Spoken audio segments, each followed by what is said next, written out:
Hi, in this video we're going to get started trying to use Masstransit. So straight over to the Masstransit website and getting started. We've got the series of instructions that we can follow. Now, in fact, it says here download .NET 5, but I haven't. I've actually only got 3.1. So in fact, what I need to do is go over first and install .NET 5. So that was a good start to this video. So just dive over. I'm not going to do this live. I'm going to pause this just so that you don't have to watch everything as it happens. So .NET Core. Little trick with this though that I'll keep in the video is you need to go to all .NET Core downloads and it's the SDK that you want for version 5. So let's get 5 and there's the SDK. Just remember, if you're doing advanced stuff, ASP.NET, and you're running Visual Studio, you need to make sure that you have the hosted bundle as well. Otherwise, things don't work according to plan. So it just depends on what you're doing. But for us, the typical SDK will be enough for this. So I've downloaded the SDK and installed it. Just head over to code. I use Visual Studio Code, but obviously you're free to use whatever you want. It's a free country. So .NET, .NET list SDKs. Yeah, so great. I've got 3.1 and I've also got 5.0. So we've got that. Let's go back to the tutorial. We've passed the first bit, kind of. So let's make a directory for getting started. Dive into here, get started. Then we want to create a new worker. Now there's different types of applications like ASP, APIs, and workers. And these are just templates that are part of the .NET framework. So if I look at this now, I'm basically going in creating a new project called Getting Started, and we're going to use the worker template. Now that worker is going to come from version 5, so it's important that we at least have the right template. It's possible that when we look at the tutorial, it could be different. So if I look at this now, we should have a Getting Started folder. Yeah, there we go. So if I just dive into there instead, there is a way of changing directory without doing that, but so we can see Getting Started now. It's a worker. A worker is just a task that does work. There's more to it, but for the nature of this video, it's not important. It just allows you to run a task, which is useful here. We want to add Masstransit, of course. We're dealing with Masstransit, so we want to add the NuGet packages and dependencies required. So you can actually obviously just go into the project and add it by hand, or we can go into a terminal and install it using the terminal, which is my preferred preference.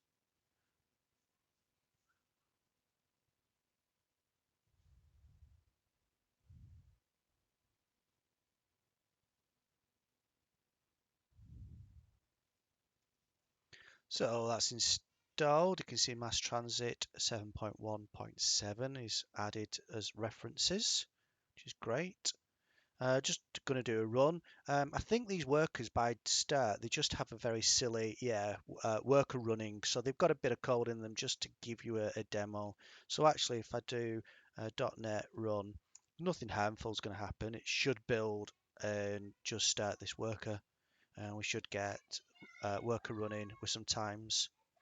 Great. And this has just made sure that at least adding the package doesn't cause any problems. So apologies for the noise and the screaming. It is a very busy house. So we saw the output of the timer running.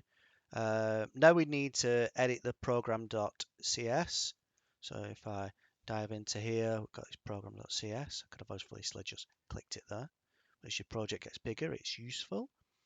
We want to be using Masstransit here. Yep. So let's put this using statement in. A bit grey at the moment because we're not actually using it in anger. And there should be a method called create host builder. And this is the thing that sets up the builder and gets it registered for .NET to run. And it looks like we need to add a service for Masstransit. Now we want some service to run, so we're going to use the create a builder, we configure it, and we add the Masstransit. The interesting line here is the adding a consumer. So that's going to add, if you watch my previous videos, and hopefully you have, that's hopefully going to put in the consumer, which is called message consumer, which hopefully is going to be lower down. Otherwise, this code won't even run. So in traditional fashion, let's take that out. And let's see if create host builder is even in this. So create host builder, make sure it's the right type, string with that interface. Okay, so I'm just going to replace the whole lot. Clean up IntelliSense. Formatting's gone horribly wrong, which annoys me. I don't like the way that's indented at all, but you know what? It's just a video. So yeah, we got the squigglies because obviously message consumer doesn't exist. So if we were to try and compile this, it's not going to work. But the key bit is here, as part of this program, as part of the startup, we are going to create the builder. We're going to take the arguments and we're going to build this. We're going to create something from it. And the thing that we want is like a default configuration, but we want to add the Masstransit service. No point adding a service without doing any work. It's just going to sit there doing nothing. So we want it to consume these messages. I'm going to add a consumer, and that hopefully will be an instance of the consumer. And then DI, by the way, it'll create an instance of that and add it. Then here we're using in-memory. So we're just going to use in-memory queue at the moment with the looks of it, which is cool for this video. And configure the endpoint of context. No idea. Don't know why. But then add the transit service. We need something that starts this off and kicks this off and runs constantly to manage these queues. I'm guessing that's it. And then add hosted service, which is basically the worker itself. So the worker is this worker that does the job. So that's probably going to still carry on running in the background. So don't really want that to happen in the background, but I'm just following the tutorial. Right, so the next bit is a consumer. Create a new class, message consumer. Okay. So new file, message consumer.cs. And this is the code. Copy and paste. We should never copy and paste. You should type it all out. Part of the getting started. That's part of getting started namespace, so we're safe. We've got a class which is just a DTO. It's got text value in it, so simple as you can get. Then we've got a consumer, which I'm assuming, because it's iConsumer, just allows Rabbit system to know what type of thing it is and what kind of object it's going to consume. So we've got a message consumer. It's going to take that type of message. If we want to log, we've got login built in, which is nice. So we dependency inject that. Oh, and then we use the log to log this out, which is pretty much what we had before within the worker. Okay, great. So if I look at this now, yeah, my message consumer, that's been resolved. Yeah, great. Okay. So update the worker. Okay. So we want to update the worker now. What are we going to do with the worker? We add to a bus. Right. So this is the interesting part, isn't it? This is what the hell is a bus? And I'm sure we'll cover this later on as we learn more. So if I go to this worker and what have we got? Background service. So it's basically all of this gubbins here is going to be updated, and I'm just going to indent all this in. Okay. So because it just showed the headlines, it didn't show the using statements. We've got this, but I'm guessing it's going to be Masstransit. Yeah. So the iBus is part of Masstransit. That's going to get dependency injected in. So an instance of the bus is going to be there, which we use. And it looks like the bus allows us to publish messages. So the bus is the mass transit event, if you like. Bear in mind, just going along with the flow here. So yeah, we publish, we're going to put that message onto the queue, and then we're going to wait for a second, I think, and we're going to allow us to stop if we need to. So this is just replacing the worker to put a message onto the queue. Feels great. Run it. Okay.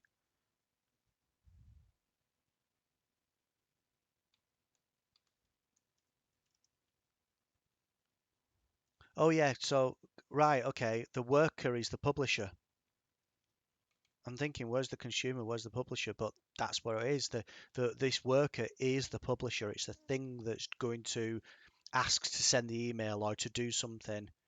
That is going to get stored in memory in a queue in memory. So we don't have a RabbitMQ or a ActiveMQ server anywhere. It's just in memory on our local machine. And then we have a consumer that's going to be processing that message. I think one of the problems with this kind of very simple tutorial is that all of the GUI is in one place, which is cool for kind of getting this up and running and testing it, but not really what happens in production. There'd be no point. You know, why would you have the producer and the consumer in the same code, in the same project? That's kind of pointless. You might as well just run that code from that code.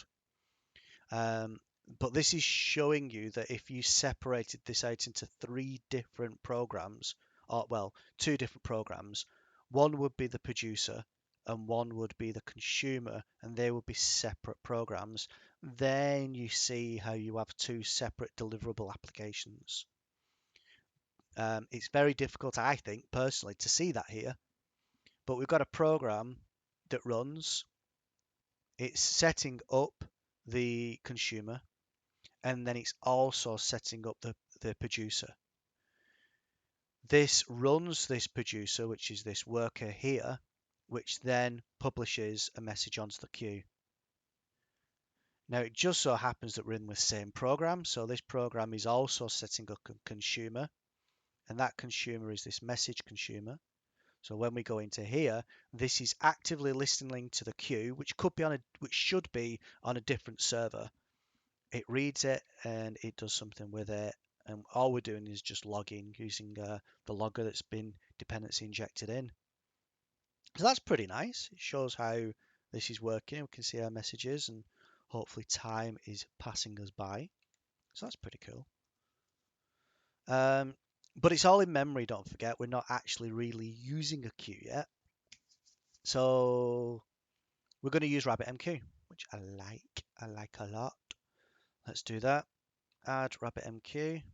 Now it says see the install RabbitQ section below if you need to install RabbitMQ. Well, of course we do.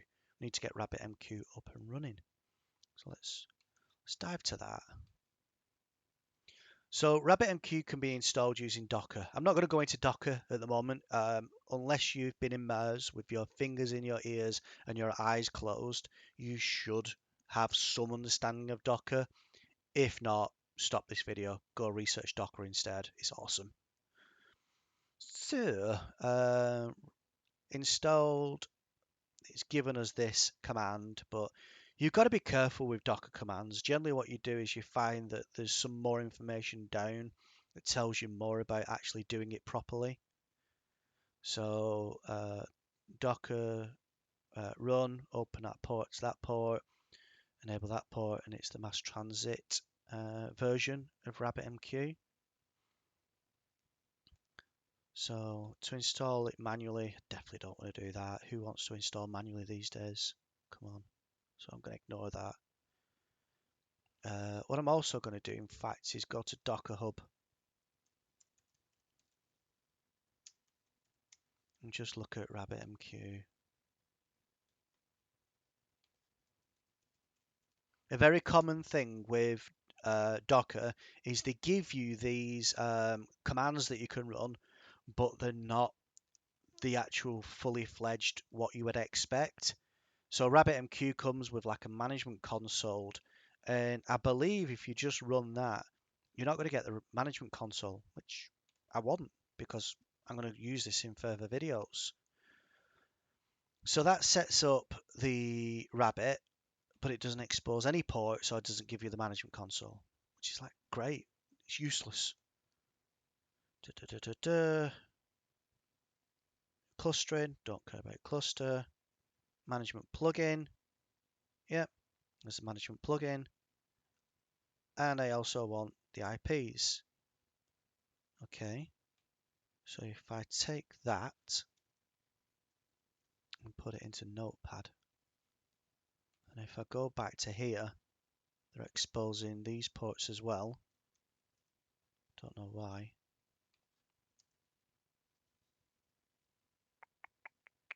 So my guess is that's the user interface, and these are the background ports used by the messaging queue um, protocols. So I think if I run that, I'm going to get something a bit more meaty.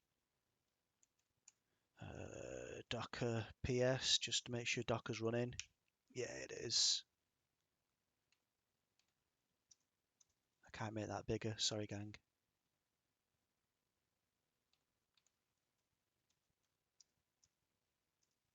So just show you that that's the command that I'm going to run, but I'm showing you it might not even work yet. Not a good start.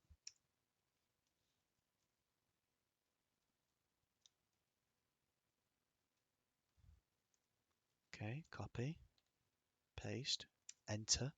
There we go. Unable to find it, we'll go get it. So downloading all the assets. Once the image is ready, it'll start creating a container from it. And that was fast. Docker PS. Yeah, we got it. So I think user interface was now registered to 8080.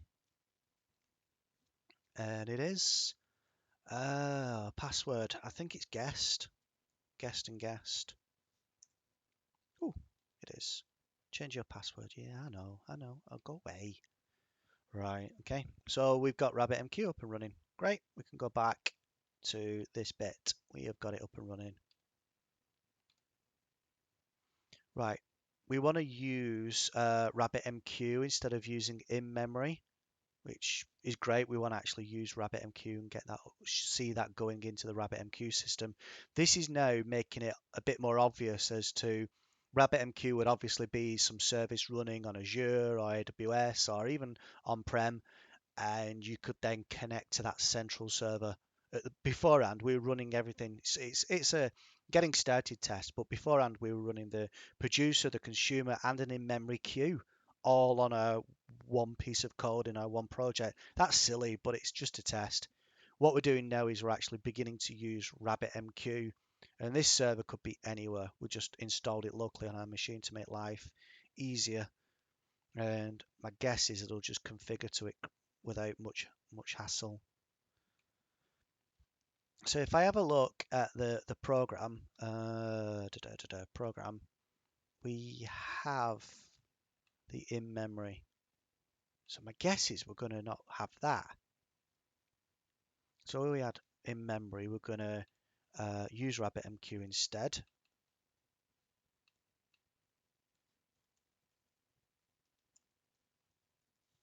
Indenting, come on. Right, and my guess is that RabbitMQ, I've skipped a step. I think that RabbitMQ is not part of Masstransit, Cresley. Unless it's included as a third party. Did I miss something? Yeah, I did. Right, so it's not part of Masstransit's core namespace. It's a plugin because I think Masstransit actually supports multiple queue types. So you might not be wanting to use RabbitMQ. You might wanting to be using Kafka or ActiveMQ or something. So it does allow you to change the queue. By the way, I'm not sure which queues it does support. Okay. If that's the case, then you're going to want to... Oh, because I'm including the whole namespace. Yeah, of course, it's found it. Cool. So we don't want to use in-memory and RabbitMQ. I just wanted to see them side by side. You can actually just see there was just a line difference between using in-memory and using RabbitMQ. And that might be really cool for unit tests. But you should be using Docker and Docker Compose, but that's a different video. Okie dokie. What else do we need to do? So edit program to use RabbitMQ. Run it, really?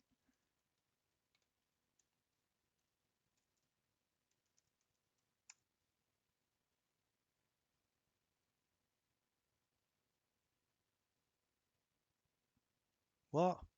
Okay. RabbitMQ. Wow.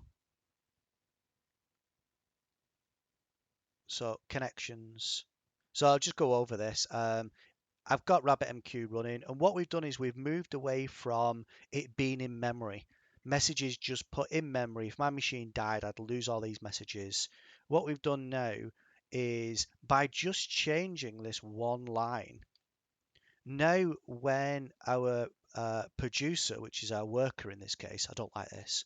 I think they should come up with a better test, but it's simple because you're not going to do this in a task. Who's going to just randomly just keep pushing messages onto the queue? But I kind of get it. So now our publisher is same code, adding a message to the queue, but because we've injected RabbitMQ as our holder of messages, it's going into RabbitMQ. And we can tell that because if we look at the connections, we can see that we've got this server connected and it's actively working on that protocol, which I said about before. It's connected to this server. This server I could host on AWS very, very quickly. I mean, you saw me load it up in Docker, but I think Azure and AWS, they have just buttons that you click to fire up RabbitMQ servers and clusters. So channels, exchanges. Oh, so we've got an exchange. So in the video I did, I showed you that you have a producer that dives out to an exchange, and then the exchange is registered with queues. So if we go to queues, we see we've got a messages queue. And if we look at the overview, we can actually see messages being processed and coming through.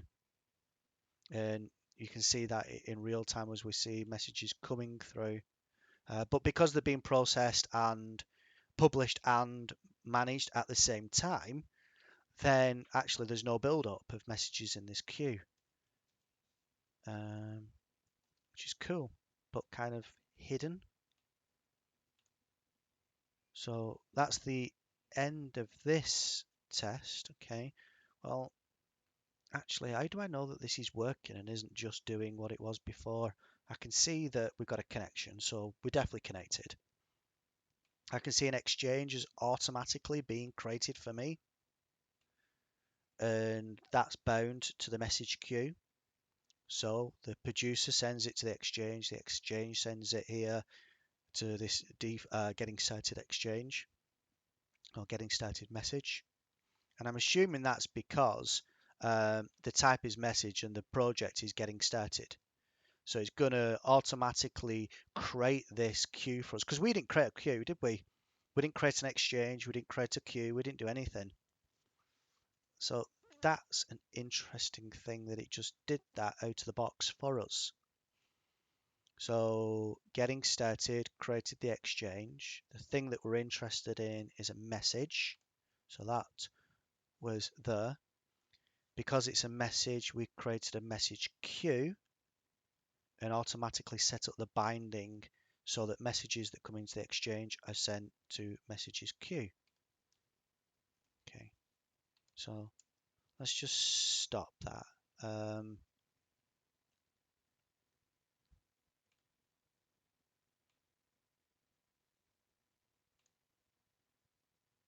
So I just wanted to add a new message.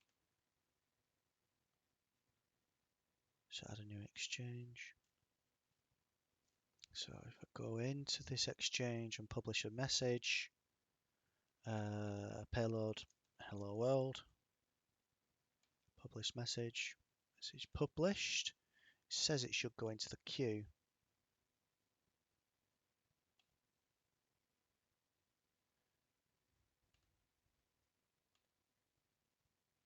Hello world, yeah, so it did. And now it's updated total to 1. So the user interface probably, it's not asynchronous, it's probably not doing anything special. It's actually probably only updating as you bloody hit the refresh button, which is a little bit annoying. So if I go to Exchange, go into here and add a message directly, hello new world, publish, okay. If I go to queues, still says 1. If I refresh, it says 2.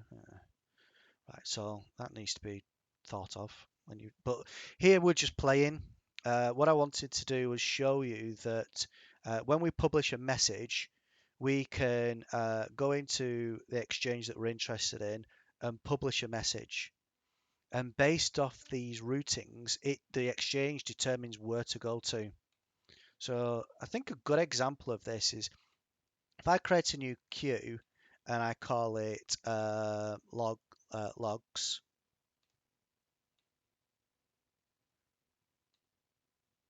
So we've got logs. If I go to the exchange and go to messages and queue to logs, what's the capital L exchange messages queue to logs.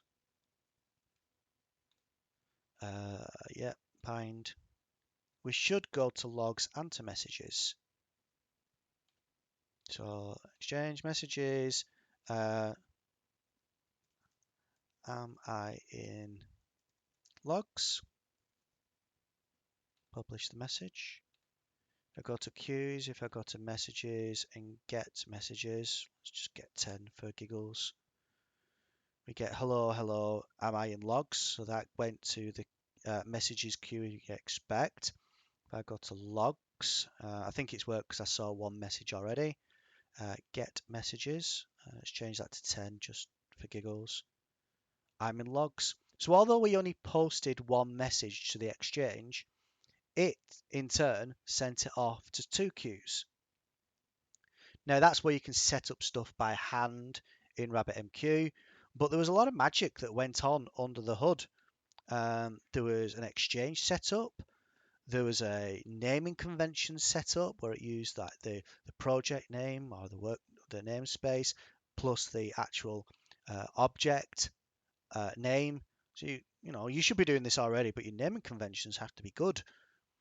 And then it sets up a queue with that message, and then obviously the consumer. How did it know what to use? So I'm guessing it's that. The iConsumer uses that message, so it's expecting to listen to that queue. So let's test it. Nothing better than playing, is there? Testimonial. Let's change that to testimonial.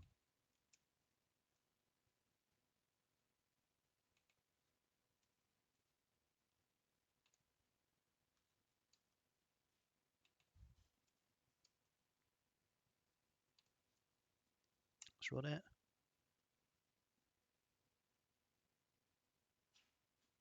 So it didn't build, so there's obviously something amiss. Oh, sorry, no, it did build. Did it? Yeah, it built and run. So we got a problem, I think, at the mass transit level, deserializing the envelope. So obviously it's related to the type. It expected a message, but a testimonial or whatever. Unexpected character. So this is really interesting for me. It is the type of errors that we got back from this are really cryptic for me. It doesn't really tell me that I've kind of got anything wrong. Uh, it's saying that we've got messages, an error occurred while deserializing the message envelope. So we have a message consumer, and that's a message consumer, but it's getting testimonial, and I would have expected that to be enough. Message consumer. Let's see. References. So we're publishing a message. And I wonder where that went. I wonder if how far we got. So if we look at queues, logs, 100. So there's a lot going on here now. We've got logs that are filling up with hundreds of messages, which I find really interesting. What's going on there. So we're getting these detailed errors in the logs itself.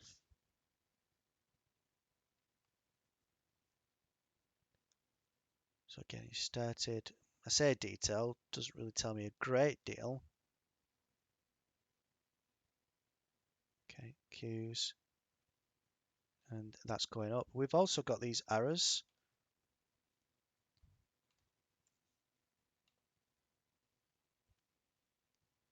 Unexpected character encountered while parsing value A. So this is your deserializing. It expects a particular object, but it didn't get it. So it wasn't able to deserialize it correctly. I think right. I think this is just simply my fault because I put messages into the queue, didn't I? What an idiot.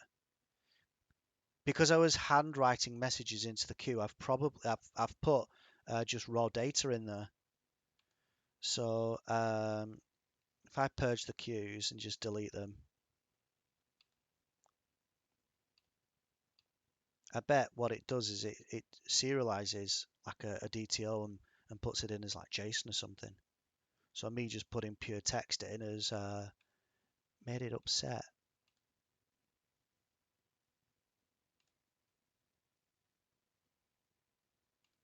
Can't remember which one I've done, and this thing doesn't refresh. Let's refresh. Right, so let's messages skipped.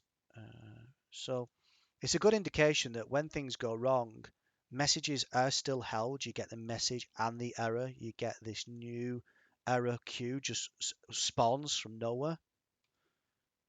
And you can also get this message that says whether it started skipping any. Let's flush the errors as well. So Masstransit holds our hand quite a lot in setting up the ecosystem and setting up the queues and then holding our hand if messages are producing errors. Because you don't want a message that produces an error, you don't want to just keep on processing it over and over again. Right, so I'm going to wrap this video up soon because we're getting on 30 minutes and that's just silly. Okay, let's start this up again.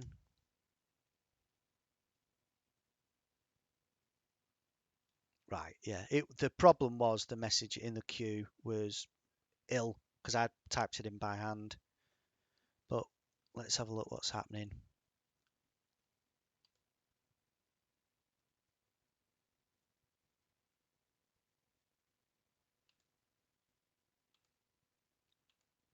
So we're still getting messages going into logs. We're getting nothing going into messages, but we're getting stuff into skipped. And skipped's going to be these messages, just the text. So you can see a typical payload actually for data in this type is pretty informed. You know, me putting in just a message "Hello World" upset it because it expects messages to be or have this kind of data structure. You particularly are only interested in this bit, but Masstransit looks like it needs all of the rest. So it's interesting. I still expected it to go into the messages queue, but it didn't. It ended up going into this messages skipped. So that'd be interesting to find out why, but we'll discover that as we go through the rest of the videos. So managed to get this done. I could have done it in 15 minutes, and I'll redo these videos once we get better and once we learn more. But I think that was a great introduction to Masstransit and a great introduction to actually getting RabbitMQ up and running. We managed to get it to work. We managed to break it. Managed to figure out why we broke it. We managed to fix it. So good day in my opinion. All right. If you like this, remember hit that subscribe button. Thanks guys.